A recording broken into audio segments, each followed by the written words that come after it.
Hello and welcome to a presentation of the Finance book tag.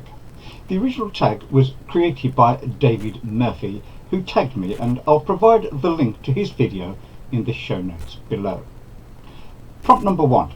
Diversification is the averaging out of independent risks in a large portfolio. Hold up a few books we wouldn't expect to find on your shelves. The Complete Idiot's Guide to Getting Your Romance published by Julie Beard. The only reason I have this book on my bookshelves is because it was on sale from my local library for 30p, and I thought I might glean a few tips from it when I was writing a novel, not necessarily strictly on romance. Healthy at 100 by John Robbins. The scientifically proven secrets of the world's healthiest and longest lived peoples. Part 1 has the following 4 chapters. Abkhazia, ancients of the Caucasus, where people are healthier at 90 than most of us are at middle age. 2. Vilcabamba, the Valley of Eternal Youth, where heart disease and dementia do not exist. 3. Hunza, a people who dance in their 90s, where cancer, diabetes and asthma are unknown. 4. The centenarians of Okinawa, where more people live to 100 than anywhere else in the world. The other 4 parts of the book provide detailed information on how you can, at any age, dramatically increase your lifespan and your health span. The Happiness Project by Gretchen Rubin. The Happiness Project is a year-long attempt to find ways to increase happiness.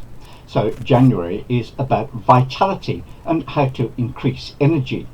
February is about marriage and remembering love. March is about work and about aiming higher. April is about parenthood and lightening up. May is about leisure and being serious about play.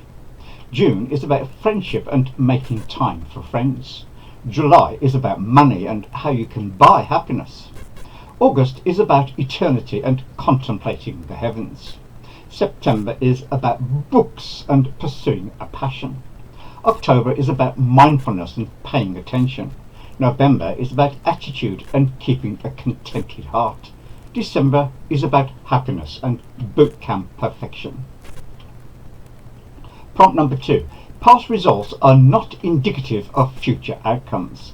Tell us about a book or author you disliked or were indifferent about on first reading, but gave a second chance and ended up liking. I scanned my bookshelves, but I could not find a single book on my shelves that I read again after disliking it. There are several that I do mean to try again, or at least that I imagine that I will try again, but there are always lots of other books that call out for my attention and that I know I will enjoy, so the likelihood that I will actually read again a book that I haven't enjoyed is very slim. Prompt number 3. The effect of earning interest on interest is known as compound interest. Name a book that has aged remarkably well, or a book that gets better each time you read it. I can only recall one book that I have read more than twice, and that is From a College Window by A.C. Benson, which is a collection of 18 essays on various topics, and each one of which has something interesting and thought-provoking, and which I enjoy reading every time. Prompt number 4. A firm's current ratio is the ratio of current assets to current liabilities. So a ratio of 1 means current assets equals current liabilities. If current assets are the books in your library you have read, and current liabilities are the books you have not read, is your current ratio above, below, or equal to 1? Which, being interpreted, means how many of the books you own have you read? Without doing a stock check, I estimate that I currently own about 700 books and that I've read approximately 300 of them, which means I am insolvent. Prompt number 5. Familiarity bias is the tendency of investors to favour investments in companies they are familiar with. What is a book you go back to out of familiarity?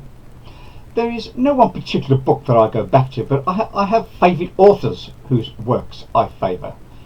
W. Somerset Maugham, Anthony Trollope, and Jim Plavey, for example. Prompt number 6. Investors are always seeking alpha, seeking a non-zero difference between a stock's expected return and its required return. What is an underrated book, or a book that should be more well known but isn't? I always like to champion Anne, the least well known of the Brontes, whose novel The Tenant of Wildfell Hall deserves to be read as much as Jane Eyre by Charlotte and Wuthering Heights by Emily. Prompt number 7. A derivative is a security the payoff of which depends solely on the prices of other marketed assets. Tell us about a book you thought was derivative. All novels are, in a sense, derivative. No one can write without paying lip service to those who've gone before. James Joyce based his masterpiece Ulysses on Homer's Odyssey explicitly and deliberately, but nevertheless managed to produce a unique and highly original work. Prompt number 8. A share repurchase is when a company uses cash to buy back its own stock. Tell us about a book you own too many copies of. The only book I own too many copies of are the Bible, of which I own 7 or 8, but really I only read the King James Version, which is a literary masterpiece, and it is the only version that a Christian and bibliophile really needs. Prompt number 9. The Federal Reserve is the lender of last resort. What is a book your mum or dad bought for you? Unfortunately, the answer to this prompt is none. However, to switch the question around, what is a book that my daughter bought for her dad? My eldest daughter bought me a signed copy of Absolute Truths by Susan Howich when it was published in 1994 for my 48th birthday. Inside, she wrote, "Dad, wishing you a lifetime of happiness, all our love, today and always, Jenny, Simon and Jessica." Prompt number 10. Tag people, but I get it if you don't. David thinks that the prompts are over most people's heads, and perhaps he is right, but you don't have to understand the first half of the prompts to do the tag. Just concentrate on the second half, which is about the books. So I'm going to tag the following: Kelly from Books I'm Not Reading, Matthew from Maybury Book Club, Amy from The Dusty Bookshelf, Megan Hannett, Jason from Byways in Bookland, Jack the Rambling Raconteur, and Jay Shea, and anyone else who would like to take David's course in finance and economics. And now here's a quick recap, and I'll be back soon with another BookTube video.